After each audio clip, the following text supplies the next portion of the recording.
saya Indra Philip Huta Barat. Perkenalkan, nama saya Tamara Marpaung. Perkenalkan, nama saya Elsa Margareta Rumantoruan.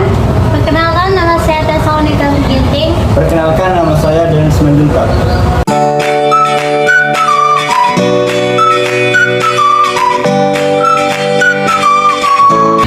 Sadarkah kita bahwa teknologi kecerdasan buatan atau istilah kerennya AI, Artificial Intelligence, saat ini sudah banyak bertebaran dan diterapkan di berbagai bidang kehidupan. Bahkan, AI bisa kamu jumpai dalam kehidupan sehari-hari seperti asisten virtual Google contohnya. Kecerdasan buatan memang bukan hal yang baru, namun perkembangannya selalu menjadi sesuatu yang menarik perhatian. Dalam perkembangan AI, selain karena perannya sangat membantu manusia, juga didukung banyaknya kehadiran film fiksi ilmiah yang berkaitan dengan AI, sehingga semakin menambah ketertarikan orang-orang terhadap AI. Perlu kamu ketahui juga, AI tidak selalu berupa asisten virtual seperti Jarvis pada film Iron Man, atau selalu dalam bentuk robot. Namun, AI lebih luas dari itu. AI bisa diterapkan dalam berbagai hal dengan menekankan pada kecerdasan mesin yang bisa memberikan respon layaknya manusia. Seperti kata Yann LeCun, kecerdasan kita adalah apa yang menjadikan kita manusia, dan AI adalah perpanjangan dari kualitas ini.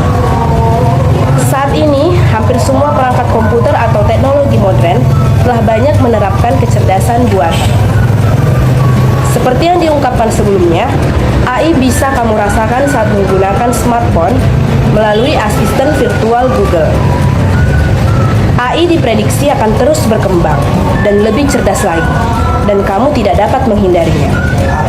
Nah, apa sih itu AI? Artificial Intelligence atau kecerdasan buatan adalah simulasi dari kecerdasan yang dimiliki oleh manusia yang dimodelkan di dalam mesin dan diprogram agar bisa berpikir seperti halnya manusia. Sedangkan menurut McLeod dan Searle, kecerdasan buatan adalah aktivitas penyediaan mesin seperti komputer dengan kemampuan untuk menampilkan perilaku yang dianggap sama cerdasnya dengan jika kemampuan tersebut ditampilkan oleh manusia. Dengan kata lain, AI merupakan sistem komputer yang bisa melakukan pekerjaan-pekerjaan yang umumnya memerlukan tenaga manusia atau kecerdasan manusia untuk menyelesaikan pekerjaan tersebut. AI sendiri merupakan teknologi yang memerlukan data untuk dijadikan pengetahuan sama seperti manusia. AI membutuhkan pengalaman dan data supaya kecerdasannya bisa lebih baik lagi. Poin penting dalam proses AI ini adalah learning, reasoning atau pemikiran, dan self-correction. AI perlu belajar untuk memperkaya pengetahuannya. Proses belajar AI pun tidak selalu disuruh oleh manusia, melainkan AI akan belajar dengan sendirinya berdasarkan pengalaman AI saat digunakan oleh manusia. Hal yang cukup menarik dari AI adalah ia mampu melakukan self-correction atau mengkoreksi dirinya sendiri. Jika kamu pernah mendengar ungkapan, "Jika aku tidak menang, maka setidaknya aku tidak boleh kalah." Nah, AI memang diprogram untuk itu, terus belajar dan membenahi diri sendiri dari kesalahan yang pernah dibuatnya sebelumnya. Mengapa AI dibutuhkan saat ini? Di era 4.0 ini, kita diharapkan untuk bisa lebih cepat dan efisien dalam melakukan aktivitas kita. AI memberikan fasilitas di mana kita sebagai penggunanya dapat terbantu oleh adanya kecerdasan buatan yang dapat memberikan keefisienan waktu, hemat tenaga, dan sebagai media hiburan, dan dapat meminimalisir kesalahan manusia. Apa fungsi dan tujuan kecerdasan buatan? Kecerdasan buatan mempunyai banyak fungsi dan diharapkan bisa melakukan berbagai macam hal untuk memudahkan manusia, baik dari pemrosesan bahasa alami, penalaran mengenai persepsi, menggerakkan dan memanipulasi objek, mengenai pengetahuan, atau juga melakukan suatu pembelajaran. Mengapa kecerdasan buatan itu penting? Yang pertama, AI mengautomasi pembelajaran dan penemuan berulang melalui data. Tetapi AI berbeda dengan automasi robotik yang digerakkan oleh perangkat keras.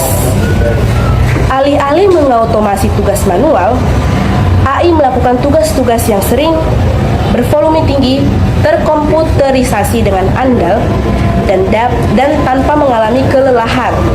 Yang kedua, AI menambahkan kecerdasan pada produk-produk yang ada. Di sebagian besar kasus, AI mirip seperti Siri yang ditambahkan sebagai fitur pada generasi baru produk Apple. Yang ketiga, AI beradaptasi melalui algoritma pembelajaran progresif guna memungkinkan data melakukan pemrograman. Yang keempat, AI menganalisis data lebih banyak dan lebih dalam menggunakan jaringan neural yang memiliki banyak lapisan tersembunyi. Yang kelima, AI mencapai keakuratan mengagumkan melalui jaringan neural mendalam yang sebelumnya tidak dimungkinkan. Misalnya, interaksi Anda dengan Alexa, Google Search, dan Google Photos. Semuanya didasarkan pada pembelajaran yang mendalam.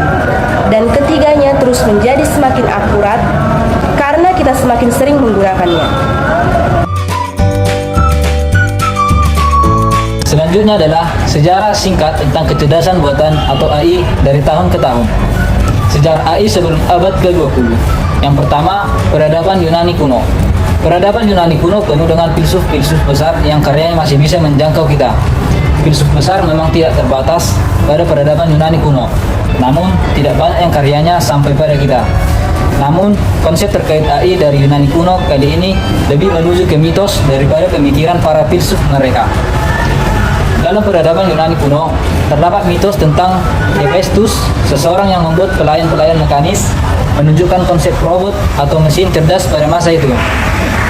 Ini menunjukkan bahwa orang-orang saat itu sudah memiliki gambaran terkait makhluk cerdas yang fisiknya tidak terbuat dari daging sebagaimana manusia dan binatang. Yang kedua adalah peradaban Islam di abad pertengahan. Pada tahun 1206, Al-Jazari mengembangkan robot humanoid pertama yang bisa diprogram dan bekerja secara mekanis. Pada masa itu, peradaban Islam memang menghasilkan banyak temuan menarik yang bekerja sebagai mekanis. Banyak pula temuan alat-alat mekanis yang bekerja secara otomatis. Yang ketiga adalah filsuf di masa Enlightenment. Pada masa Enlightenment, peradaban Barat menghasilkan filsuf-filsuf besar setelah berabad-abad sebelumnya terkekang dalam Dark Age. Di antara filsuf yang terkenal dan banyak mempengaruhi peradaban Barat masa kini adalah René Descartes dan Thomas Hobbes. Terkait kecerdasan buatan ini, Descartes menyatakan bahwa binatang pada dasarnya tidak lebih dari suatu mesin yang kompleks. Sementara itu, Thomas Hobbes mempublikasikan The Leviathan yang membuat teori berpikir secara mekanis dan kombinatoris. Selanjutnya adalah sejarah AI abad ke-20. Pada abad ke-20 ini, komputer mulai banyak digunakan. Bahkan pada Perang Dunia Pertama dan Kedua, komputer memegang peranan penting. Perang tersebut juga memicu temuan-temuan baru dalam bidang ilmu komputer. Ketika perang tersebut berakhir, perkembangan ilmu komputer pun menjadi makin cepat. Selanjutnya adalah pada tahun 1943. Pada tahun 1943, Warren dan Walter Pitts mempublikasikan A Logical Calculus of the Ideas Immanent in Nervous Activity. Karya ini memberikan dasar untuk konsep neural networks yang sangat vital bagi perkembangan AI. Berikutnya adalah pada tahun 1950. Pada tahun 1950, A.M. Turing memperkenalkan Turing Test, sebuah tes untuk menguji kecerdasan dari mesin. Sebelumnya, Alan Turing juga mengemukakan konsep universal Turing Machine yang menjadi konsep penting untuk pengembangan komputer. Sampai sekarang, istilah Turing Test dan Universal Turing Machine tersebut masih sering digunakan dalam ilmu komputer dan AI. Pada tahun ini, Isaac Asimov juga mempublikasikan 3 hukum robotika yang menyatakan bahwa suatu robot yang pertama tidak boleh menyakiti manusia atau mengizinkan tersakitinya manusia. Yang kedua, harus mematuhi perintah dari manusia kecuali jika itu bertentangan dengan hukum pertama. Yang ketiga, harus mempertahankan keberadaan dirinya selama itu tidak bertentangan dengan hukum pertama dan kedua. Meski komputer sudah ditemukan, ide mengenai AI sangat sulit untuk diterapkan. Itu karena sebelum tahun ini, komputer belum memiliki memori untuk menyimpan perintah. Selain itu, harga komputer masih sangat mahal. Semua berubah ketika komputer mulai menggunakan memori dan harga komputer menjadi makin murah. Berikutnya adalah tahun 1955 sampai dengan tahun 1956. Pada tahun 1955, Allen Newell, Cliff Shaw, dan Herbert Simon mengembangkan program komputer bernama Logic Theories dengan dana dari Rand Corporation. Program ini sering disebut sebagai program AI pertama. Di tahun 1956, Logic Theories itu dipresentasikan di sebuah konferensi bernama DSR PAI. Saat konferensi inilah istilah Artificial Intelligence pertama kali muncul. Pada saat itu pula, AI secara formal menjadi suatu bidang studi. Selanjutnya adalah pada tahun 1956 sampai 1974. Setelah munculnya Logic Theories, perkembangan AI pun terus berlanjut dengan makin cepat. Pada masa ini, AI berkembang makin cepat karena komputer makin terjangkau dan pendanaan untuk risetnya makin besar. Banyak orang berekspektasi tinggi terhadap AI ini. Bahkan, pada tahun 1970, Marvin Minsky menyatakan, dalam 3-8 tahun, kita akan memiliki mesin dengan kecerdasan seperti manusia rata-rata. Berikutnya, pada tahun 1974 sampai dengan 1980. Meski di periode sebelumnya AI berkembang sangat cepat, bahkan memberikan harapan besar, ternyata perjalanannya tidak bisa semulus itu. Pada periode ini, AI justru tidak bisa berkembang lebih jauh karena kemampuan komputer saat itu masih sangat rendah dan pendanaan untuk riset juga menurun. Karenanya, masa ini disebut dengan AI Winter. Selanjutnya adalah pada tahun 1980 sampai dengan tahun 1987. Pada periode ini, John Hopfield dan David Rumelhart memperkenalkan algoritma deep learning yang saat ini banyak digunakan. Selanjutnya adalah pada tahun 1987 sampai dengan tahun 1993. Pada periode ini, kembali terjadi AI Winter bersamaan dengan jatuhnya pasar beberapa jenis komputer dan berkurangnya pendanaan dari pemerintah. Selanjutnya adalah pada tahun 1997. Setelah sebelumnya terjadi AI Winter, pada tahun ini terdapat pencapaian yang sangat fantastis. Pencapaian besar ini sangat dipengaruhi oleh kemampuan komputer yang telah meningkat dari sebelumnya. Pencapaian itu adalah kemenangan program komputer buatan IBM bernama Deep Blue.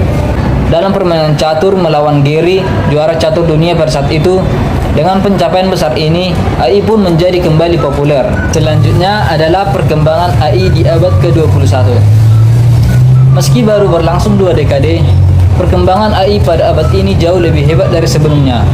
Terkait hal itu, ada 2 faktor utama: penemuan kartu grafis atau GPU, dan sangat masifnya data yang tersedia. Konsep kecerdasan buatan ini sudah ada sejak zaman dahulu, tepatnya pada zaman Yunani kuno.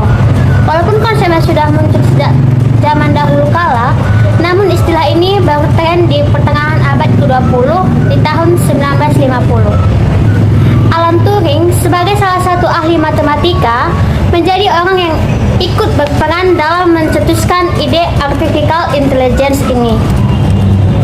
Dari zaman tersebut, barulah sistem AI dikembangkan dalam diteliti sampai bisa sangat bermanfaat di kehidupan kita sehari-hari. Walaupun dirancang untuk memudahkan pekerjaan manusia, sistem ini tidak seutuhnya sempurna dalam memiliki kelebihan dan kekurangan.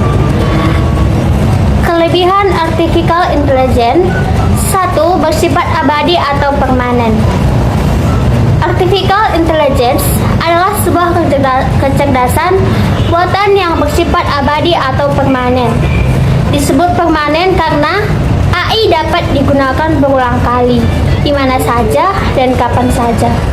Sistem ini juga selalu dikaitkan dengan menggunakan tenaga manusia. Contoh dari penggunaan AI adalah tenaga manusia tidak sepenuhnya dibutuhkan dalam menyelesaikan pekerjaan. Sehingga sebuah perusahaan tidak lagi membutuhkan banyak karyawan. Karyawan biasa saja tergantikan, sedangkan AI tidak bisa. 2. Memberikan banyak kemudahan.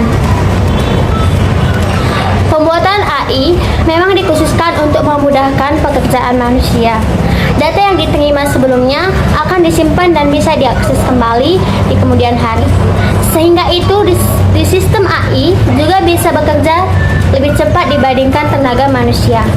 3. Konsisten dan teliti. Artificial intelligence juga memiliki sifat konsisten dan teliti.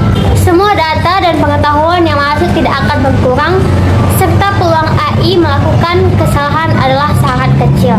Misalnya saja, ketika kamu menghitung kalkulator di komputer atau mengerjakan perhitungan melalui Excel, jarang sekali ditemukan kesalahan. Hal ini mengapa AI sangat dibutuhkan untuk mempercepat penyelesaian pekerjaan manusia. 4. Bisa disimpan. AI mempunyai kelebihan yaitu dapat mengolah big data, sehingga data sebesar dan sebanyak apapun yang diterima tidak akan menjadi masalah. Semua data yang masuk pasti bisa disimpan dan digunakan kembali di kemudian hari oleh generasi selanjutnya. Kelemahan artificial intelligence. Selain memiliki kelebihan, ternyata kecerdasan buatan ini juga memiliki kekurangan, antara lain kos yang tinggi. Untuk membuat teknologi yang menggunakan sistem AI ini diperlukan kos atau biaya yang tinggi.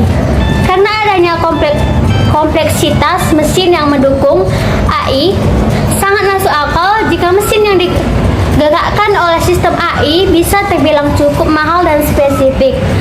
Selain itu, dibutuhkan banyak sumber daya serta waktu pembuatan yang cukup lama. Karena pemrosesan teliti ini membuat AI menjadi mahal. 2. Memperkecil lapangan pekerjaan. Karena semua pekerjaan bisa dilakukan dengan adanya artificial intelligence, membuat lapangan pekerjaan bagi manusia menjadi sempit. Dengan memiliki teknologi AI, sebuah perusahaan rela membayar harga yang mahal daripada menggaji karyawan setiap bulannya. Maka dari itu, sistem AI juga dapat menciptakan pengangguran. 3. Tidak memiliki kreativitas. AI hanya akan melakukan tugas-tugas yang sebelumnya sudah diatur dan direncanakan oleh manusia. Sehingga, jika pada suatu hari menginginkan perubahan baru atau inovasi, mesin ini harus diatur kembali. Karena mesin AI tidak memiliki perasaan juga kreativitas. 4. Tidak tahu etika.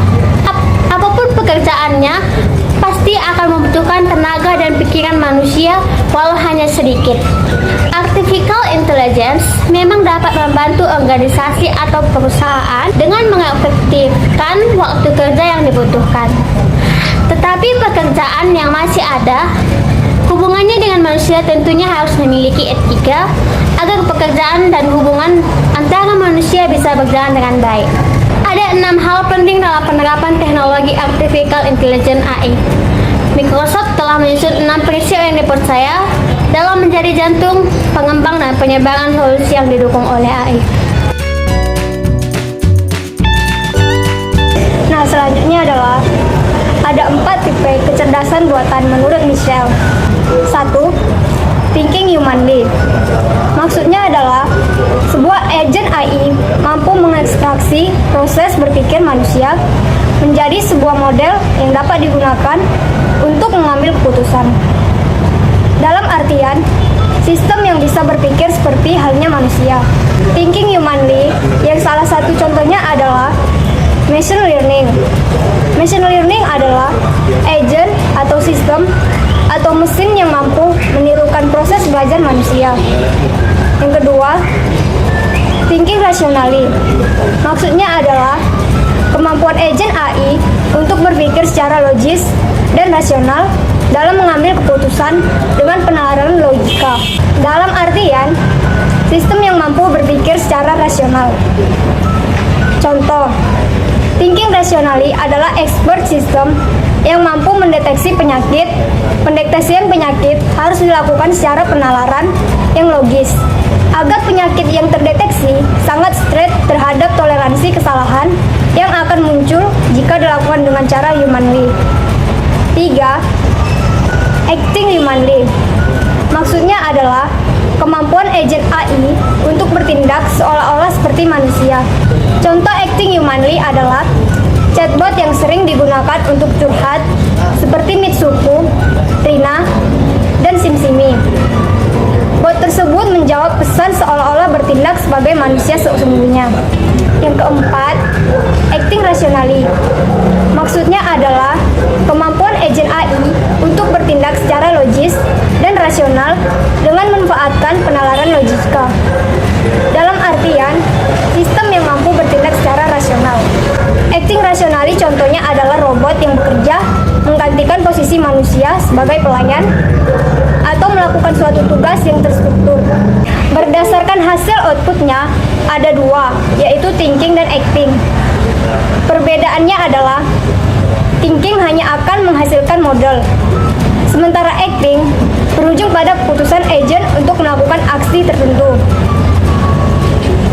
Berdasarkan pemrosesan, terdapat dua, yaitu humanly dan rationally.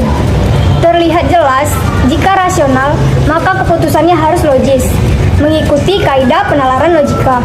Sementara, untuk humanly, tidak perlu mengikuti kaidah penalaran logika, namun perlu memasukkan sifat-sifat manusia, salah satunya seperti emosi dan aturan psikologi manusia. Contoh kecerdasan buatan manusia. Kecerdasan buatan atau AI ini telah banyak diterapkan di berbagai bidang seperti industri, medis, pendidikan, bisnis, bahkan dalam kehidupan sehari-hari. Salah satu contoh dari AI adalah teknologi deepfake yang dimiliki oleh Facebook. AI ini berfungsi untuk mengenali wajah orang yang ada pada postingan foto. Dengan teknologi ini, kamu tidak perlu lagi menandai seseorang yang ada pada foto secara manual, karena AI ini yang akan melakukannya. Mungkin kamu bertanya-tanya, dari mana AI itu mengetahui bahwa orang yang ada pada foto tersebut adalah kamu?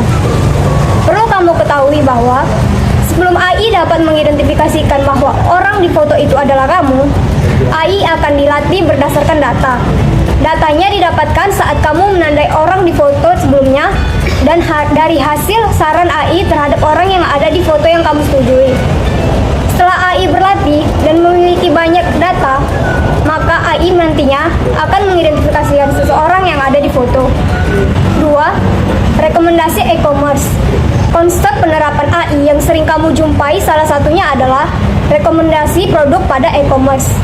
Mungkin kamu pernah berbelanja di salah satu e-commerce dan ketika kamu berbelanja, ada produk-produk yang direkomendasikan untukmu. Produk yang direkomendasikan tersebut bukan dari seseorang yang memprediksi kira-kira kamu beli apa ya. Produk rekomendasi tersebut merupakan hasil dari proses AI. Lalu, dari mana AI mendapatkan produk-produk yang akan direkomendasikan tersebut? AI memperoleh data dari kamu sendiri. Misalnya, ketika kamu melakukan pencarian produk, pembelian produk dan kamu sudah melihat produk apa saja. Data tersebut yang akan diproses dari konsep AI, yaitu data mining, sehingga AI akan merekomendasikan produk-produk yang pas buat kamu. Yang ketiga, asisten virtual. Contoh dari kecerdasan buatan selanjutnya adalah asisten virtual. Ada banyak penyedia asisten virtual seperti Google Assistant, Siri, atau Alexa. Seperti asisten pada umumnya, asisten virtual ini bisa kamu ajak berinteraksi. Selain itu, asisten virtual dapat mencatat kapan kamu ada janji atau secara dan memberikan informasi ketika waktu acara yang ditentukan secara tiba. Asisten virtual ini juga bisa kamu perintah untuk melakukan pengiriman pesan, memutar musik, membuka aplikasi, dan lain sebagainya. Asisten virtual ini juga akan terus belajar seiring kamu menggunakannya, sehingga asisten virtual dapat mengetahui apa yang kamu sukai dan hal apa yang bisa kamu lakukan.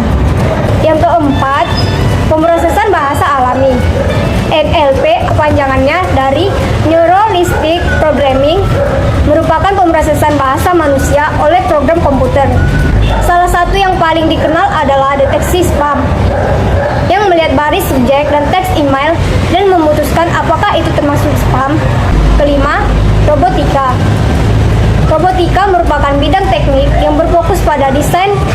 buatan robot. Selanjutnya, bagaimana cara kerja kecerdasan buatan? AI bekerja dengan menggabungkan sejumlah besar data dengan cepat, pengolahan berulang, dan algoritma cerdas, memungkinkan perangkat lunak untuk belajar secara otomatis dari pola atau fitur dalam data. Jika kamu masih bingung dari cara kerja AI, salah satu contoh yaitu AlphaGo. Saat awal dikembangkan, ia dibeli 100.000 data pertandingan Go untuk dipelajari. Kemudian AlphaGo akan bermain Go bersama dengan dirinya sendiri, dan setiap dia kalah, dia akan memperbaiki cara ia bermain. Dalam proses bermain ini akan diulang sampai jutaan kali. Salah satu kelebihan AI dibandingkan manusia adalah AI yang dimiliki oleh AlphaGo tadi adalah manusia hanya dapat bermain satu kali dalam satu waktu, sedangkan AI bisa mensimulasikan beberapa pertandingan pada satu waktu secara bersamaan, sehingga proses belajar dan pengalamannya juga bisa lebih banyak dibanding manusia. Hal ini terbukti ketika AlphaGo bermain dengan juara dunia Go pada tahun 2016. Ia bisa menjadi pemenangnya. AI adalah bidang studi luas yang mencakup banyak teori, metode, dan teknologi, serta subbidang utama berikut ini. Pembelajaran mesin, mengotomasi pembangunan model analistik. AI menggunakan metode dari jaringan neural, statistik, penelitian operasi, dan fisika untuk menemukan wawasan tersembunyi dalam data tanpa secara eksplisit diprogram untuk tempat mencari atau menyimpulkan sesuatu. Jaringan neural adalah jaringan pembelajaran mesin yang terdiri atas unit-unit yang saling berhubungan, seperti neuron, yang memproses informasi dengan menanggapi masukan eksternal, menyampaikan informasi antar setiap unit. Proses ini membutuhkan setiap umpan pada data untuk menemukan koneksi dan mendapatkan makna dari data yang tidak terdefinisi. Pembelajaran mendalam menggunakan jaringan neural yang sangat besar dengan banyak lapisan unit pemrosesan, meningkatkan teknik pelatihan guna mempelajari pola kompleks dalam sejumlah besar data. Visi komputer mengandalkan pengenalan pola dan pembelajaran mendalam guna mengenali apa yang ada dalam foto atau video. Jika mesin dalam proses menganalisis dan memahami gambar, mesin dapat menangkap gambar atau video secara real time dan menafsirkan sekitarnya. Proses bahasa alamiah, Natural atau Language Processing atau NLP adalah kemampuan komputer untuk menganalisis, memahami, dan menghasilkan bahasa manusia, termasuk ujaran. Tahap selanjutnya dari NLP adalah interaksi bahasa alami, yang memungkinkan manusia berkomunikasi dengan komputer menggunakan bahasa sehari-hari yang normal untuk melakukan tugas. Konsep AI untuk memahami beberapa konsep yang lebih dalam seperti pengolahan data, pemrosesan bahasa alami atau NLP, dan pengolahan perangkat lunak. Ada perlu mengetahui 3 konsep dasar dari AI, yaitu mempelajari mesin atau machine learning, mempelajari mendalam atau deep learning, dan yang ketiga, jaringan saraf tiruan atau network. Perkembangan AI di negara Indonesia menjadi lebih pesat seiring banyaknya penggunaan internet. Tercatat ada 196,7 juta atau lebih dari 70% populasi Indonesia sudah menjadi pengguna akses internet pada kuartal 2 2020, yang membuat data AI semakin berkembang. Aplikasi apa saja yang menggunakan AI? Contoh penerapan AI lewat aplikasi desktop dan mobile. Yang pertama, Siri. Siri merupakan virtual assistant keluaran Apple dan menjadi salah satu aplikasi terpopuler di dunia. Kedua, Cortana. Selain Apple, Microsoft juga mengembangkan sebuah virtual assistant bernama Cortana. Ketiga, Google Assistant. Keempat, Alexa. Kelima, Tinder. Keenam, Spotify. Ketujuh, Google Maps. Dan yang kedelapan, Instagram. Dari semua materi yang dibahas, kesimpulannya, penerapan AI banyak mempengaruhi cara kita hidup, berinteraksi, dan meningkatkan pengalaman dan kenyamanan. AI terus berkembang dan masih banyak AI yang akan datang di tahun-tahun mendatang. Tentunya AI yang lebih baik lagi dengan lebih banyak perbaikan, pengembangan, dan penerapannya. David Pernas mengungkapkan, kecerdasan buatan memiliki hubungan yang sama dengan kecerdasan seperti halnya bunga buatan dengan bunga.